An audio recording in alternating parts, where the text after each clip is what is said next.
Pernah kebayang nggak tempat paling paling ekstrim di planet kita, daratan beku yang luas banget, kering kerontang, hampir nggak ada kehidupan.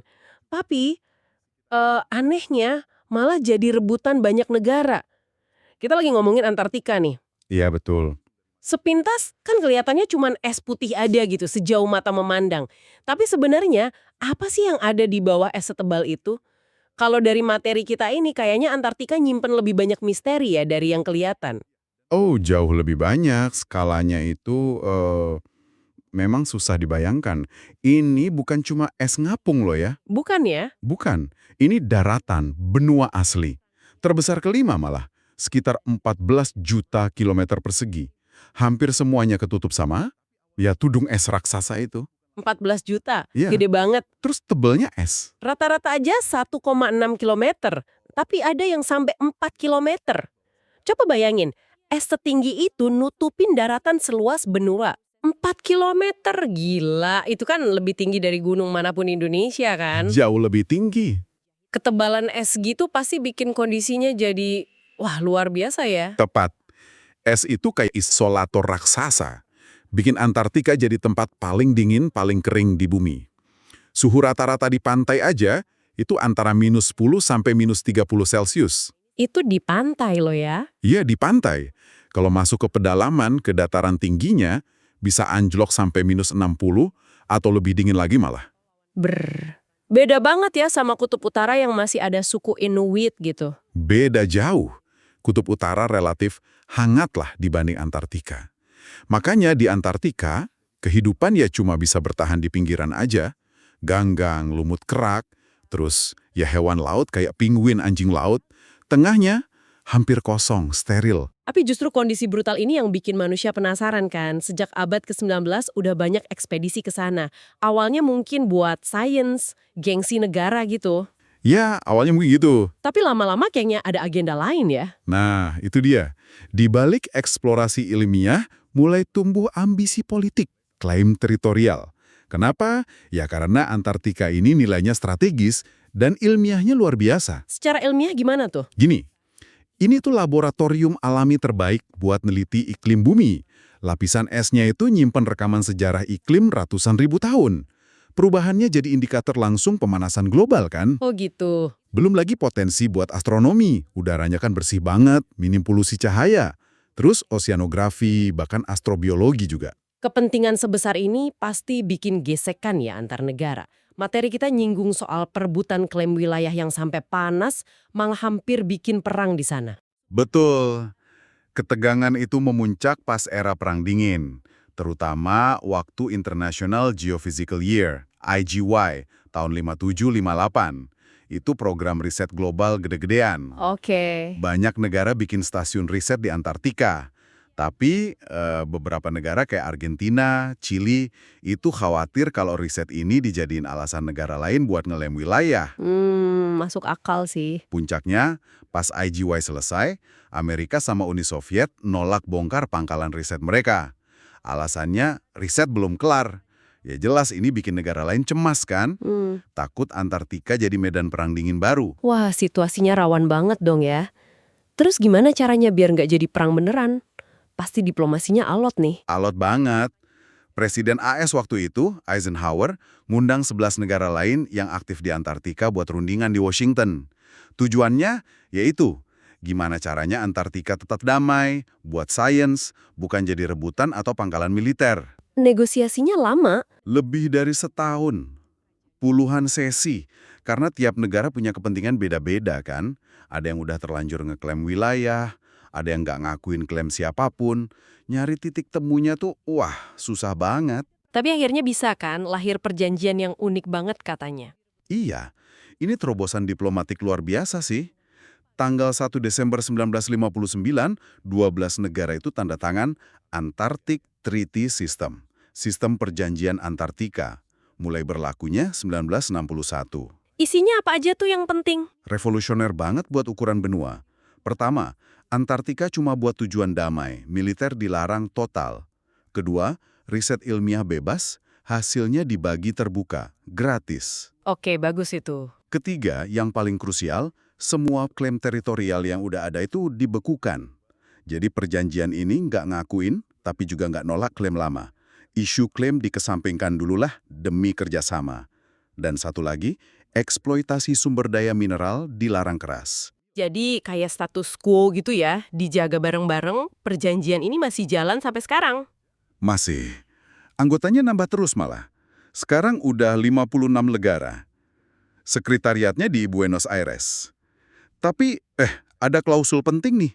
Perjanjian ini bisa ditinjau ulang. Protokol lingkungannya yang ngelarang tambang itu ada masa berlakunya. Bisa habis di tahun 2048. 2048, wah itu bakal jadi momen krusial ya nanti. Banget. Sekarang sih 12 negara awal itu masih jadi pemain utama. Punya puluhan stasiun riset permanen di sana. Oke, kita balik lagi dari politik ke alamnya nih. Selain dingin sama kering tadi, ada lagi nggak sih keunikan Antartika yang ekstrim? Banyak. Misalnya fenomena matahari tengah malam sama malam kutub. Karena bumi miring kan ya. Di kutub selatan itu matahari cuma terbit sekali, tenggelam sekali setahun. Hah? Sekali setahun? Iya. Jadi bisa ngalamin 6 bulan terang terus, lalu 6 bulan gelap gulita. Curah hujannya juga minim banget, lebih kering dari gurun Sahara loh di beberapa tempat. Rata-rata cuma beberapa hari hujan atau salju ringan setahun. Gila, kering banget berarti ya? Nah, di tengah kondisi se-ekstrim itu, sains katanya terus nemuin hal-hal mencengangkan. Saya baca Antartika itu kayak tambang meteorit. Betul sekali. Lapisan es Antartika ini kayak konveyor alami gitu. Ngumpulin dan ngawetin meteorit ribuan tahun. Udah ribuan meteorit ditemuin di sana, jauh lebih banyak dari tempat lain di bumi. Ribuan! Ya, dan yang seru, banyak di antaranya itu dari bulan sama Mars. Jadi kayak dapat sampel gratis dari benda langit lain kan? Kasih kita petunjuk soal sejarah tata surya, pembentukan planet, bahkan nyari tanda kehidupan purba di Mars. Selain batu dari luar angkasa, katanya ada dunia tersembunyi di bawah esnya. Danau cair gitu. Nah, ini salah satu penemuan paling menarik lah beberapa dekade ini. Danau subglasial. Di bawah es yang tebalnya berkilo-kilometer itu, ada ratusan danau, isinya air cair. Ratusan. Air cair di bawah es, gimana ceritanya? Udah lebih dari 400 yang kepetakan sekarang. Dan kayaknya nambah terus seiring teknologi pemetaan bawah es makin canggih. Yang paling gede, Danau Vostok. Luasnya hampir kayak Danau Ontario. Bayangin, kekubur di bawah 4 km es. 4 kilometer lagi. Danau-danau ini diperkirakan udah terisolasi dari atmosfer, dari permukaan bumi, selama jutaan, mungkin puluhan juta tahun. Puluhan juta tahun. Terisolasi. Berarti ekosistem di dalamnya bisa jadi unik banget dong ya? Mungkin aneh buat kita. Apa sih yang dicari ilmuwan di danau ini? Harapan terbesarnya, ya itu, nemuin kehidupan. Mikroorganisme bakteri, arkea, mungkin virus atau jamur yang udah berevolusi sendiri, kepisah dari seluruh dunia selama jutaan tahun. Wow. Mereka mungkin bertahan hidup di gelap total, tekanan tinggi, suhu beku, dengan cara yang kita belum pernah lihat. Mungkin makan mineral dari batu, atau pakai energi kimia dari ventilasi panas bumi di dasar danau. Kalau beneran ada kehidupan kayak gitu, dampaknya gede banget ya. Bisa ngubah cara kita mikir soal batas-batas kehidupan. Tentu saja, ini bakal jadi bukti kalau kehidupan bisa bertahan di kondisi paling ekstrem sekalipun. Kasih harapan baru juga buat nyari kehidupan di planet lain atau bulan-bulan es di tata surya kita, kayak Europa atau Enceladus. Makanya proyek ngebor ke sana ambisius banget ya. Iya, makanya proyek pengeboran buat ngambil sampel air danau subglasial kayak Vostok, Mercer, Ellsworth itu ambisius banget dan risikonya tinggi. Tantangannya bukan cuma teknis nembus es tebal, tapi juga gimana caranya kita nggak mengkontaminasi ekosistem purba itu sama mikroba dari permukaan. Kan sayang banget. Iya, harus hati-hati banget itu. Selain danau tersembunyi, ada cara lain nggak Antartika nyimpen rekaman masa lalu? Saya ingat soal inti es. Iya, inti es atau ice cores. Ini kayak mesin waktu iklim. Ilmuwan ngebor jauh ke dalam lapisan es, kadang sampai 3 km lebih, buat ngambil sampel es bentuk silinder yang utuh. 3 kilometer es. Setiap lapisan es itu kan mewakili endapan salju tahunan di masa lalu. Nah, dengan menganalisis komposisi esnya, debu yang kejebak, dan terutama gelembung udara kecil di dalamnya, kita bisa rekonstruksi iklim bumi masa lalu. Detail banget. Gelembung udara, maksudnya kita bisa nyicipin udara zaman dulu gitu? Persis, gelembung itu sampel atmosfer masa lalu yang kejebak pas salju jadi es. Rekor terdalam sejauh ini itu udah berhasil ngambil inti es yang nyimpan sejarah iklim sampai 800.000 tahun ke belakang. 800.000 tahun. Luar biasa. Kita bisa tahu apa aja dari situ? Kita bisa tahu kadar CO2, metana, suhu rata-rata, bahkan pola badai debu ratusan ribu tahun lalu. Data ini penting banget buat memahami siklus iklim alami bumi, terus ngebedainnya sama perubahan iklim gara-gara manusia sekarang ini. 800.000 tahun. Data ini pasti relevan banget ya sama isu pemanasan global sekarang. Apa data inti es ini bisa bantu prediksi masa depan juga? Sangat membantu. Dengan tahu gimana iklim ngerespon perubahan gas rumah kaca di masa lalu, kita bisa bikin model prediksi yang lebih akurat soal apa yang bakal terjadi ke depan kalau emisi kita ya gini terus. Data ini nunjukin korelasi yang kuat banget antara CO2 sama suhu global. Ini bukan teori lagi, tapi fakta yang kerekam di es. Dan ini bawa kita ke kekhawatiran soal dampak pencairan es Antartika itu sendiri kan? Nah, iya. Apa aja sih dampak nyatanya kalau es Antartika nyair lebih cepat selain permukaan laut naik pastinya? Ya, kenaikan muka air laut itu dampak global terbesar, jelas. Kalau semua lapisan es Antartika cair, muka air laut global bisa naik sekitar 60 meter. 60 meter? Iya, tapi itu skenario ekstrem jangka panjang ya.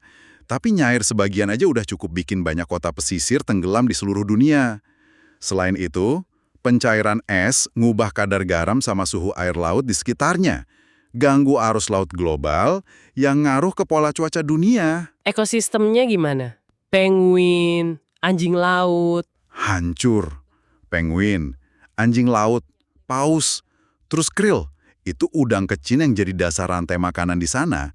Mereka semua bergantung banget sama kondisi es laut. Habitatnya nyusut, makanannya berkurang.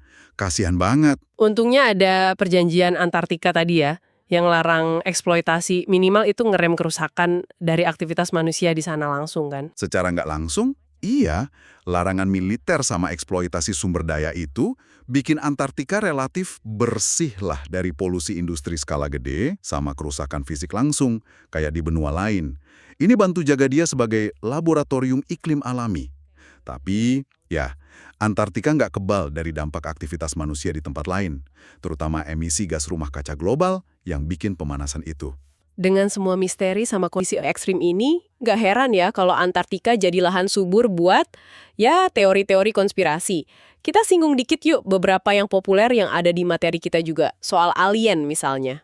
Ah iya, itu sering banget muncul. Klaim soal pangkalan alien lah, teknologi canggih yang disembunyiin pemerintah dunia di Antartika. Biasanya buktinya ya foto satelit atau foto udara yang nunjukin bentuk es atau batu yang dianggap aneh. Mirip piramida lah, pintu masuk lah. Atau katanya inti esnya disensor ya. Ada dasarnya nggak sih? Sejauh ini sih, nggak ada bukti yang kredibel sama sekali. Bentukan yang dianggap aneh itu hampir selalu bisa dijelasin sebagai fenomena geologi alami atau efek pareidolia, tahu kan? Yang kita suka lihat bentuk wajah di awan gitu. Betul. Otak kita cenderung lihat pola familiar di objek acak. Gunung bentuk piramida ya hasil erosi alami. Komunitas ilmiah sih terbuka banget sama kemungkinan ada kehidupan di luar bumi. Tapi klaim luar biasa kan? Butuh bukti luar biasa juga. Dan bukti itu ya belum ada di Antartika atau dimanapun. Oke. Terus ada lagi Teori yang lebih fantastis ya, dunia tersembunyi di balik tembok es raksasa, yang katanya dari peta fiksi Terra Infinita itu. Iya, teori ini bilang Antartika yang kita tahu itu cuma cincin es raksasa yang ngelilingin benua atau dunia lain yang kesembunyi. Mungkin dihuni peradaban kuno, makhluk mitologis, terus dijaga sama elit global. Wah, kayak di film ya. Ini murni spekulasi, nggak didukung data ilmiah sama sekali. Citra satelit, eksplorasi puluhan tahun, nggak ada tuh nunjukin tembok es kayak gitu. Apalagi dunia lain di baliknya. Ini lebih masuk ke ranah fiksi ilmiah atau fantasi lah, bukan sains. Lagian susah banget ngebayangin rahasia segede itu bisa disembunyiin dari ribuan ilmuwan internasional yang kerja di sana. Iya juga ya. Jadi setelah kita kupas fakta ilmiahnya, sejarah politiknya yang tegang, sampai spekulasi liarnya, apa nih inti pemahaman kita soal Antartika sekarang? Antartika itu ya, benua yang penuh kontras. Di satu sisi, dia itu arsip masa lalu bumi yang paling berharga, laboratorium iklim raksasa, dan mungkin rumah buat penemuan kehidupan yang bisa ngubah sejarah. Di sisi lain, dia cermin ambisi dan kekhawatiran manusia. Arena geopolitik yang unik, yang diatur sama perjanjian internasional yang rapuh tapi penting banget. Penelitian jalan terus, terutama buat ngungkap misteri danau subglasial. Itu, karena potensinya gede banget. Memang sih, alien sama dunia tersembunyi itu seru buat dibayangin. Tapi kayaknya ada satu rahasia lain yang jauh lebih nyata, dan potensinya bisa meledak di masa depan. Sesuatu di bawah es yang nggak banyak diomongin, tapi potensial banget, sumber daya alam. Nah, Anda nyentuh titik yang sangat krusial. Meskipun eksplorasi geologis rinci itu susah ya, karena es tebel. Perkiraan awal nunjukin kalau di bawah es Antartika itu kemungkinan ada cadangan minyak, gas alam, mineral lain dalam jumlah yang sangat besar. Sebesar apa? Mungkin setara atau malah lebih dari cadangan di beberapa wilayah kayak sumber daya lain. Nah, saat ini perjanjian Antartika kan tegas ngelarang eksploitasi sumber daya mineral ini. Tapi larangan itu ada batas waktunya loh. Batas waktu di tahun 2048 tadi ya, itu nggak lama lagi loh dari sekarang. Tepat. Ini jadi pertanyaan besar buat kita renungkan bareng-bareng. Pas tahun 2048 makin deket, ditambah tekanan kebutuhan energi global yang terus naik, dan mungkin es yang makin tipis buka akses baru, apa dunia bisa pertahanin komitmen buat jaga Antartika sebagai benua damai untuk sains? Atau godaan harta karun di bawah es ini bakal memicu babak baru persaingan dan konflik global. Masa depan benua beku ini mungkin nyimpen pertarungan yang jauh lebih besar dari yang kita sadari sekarang.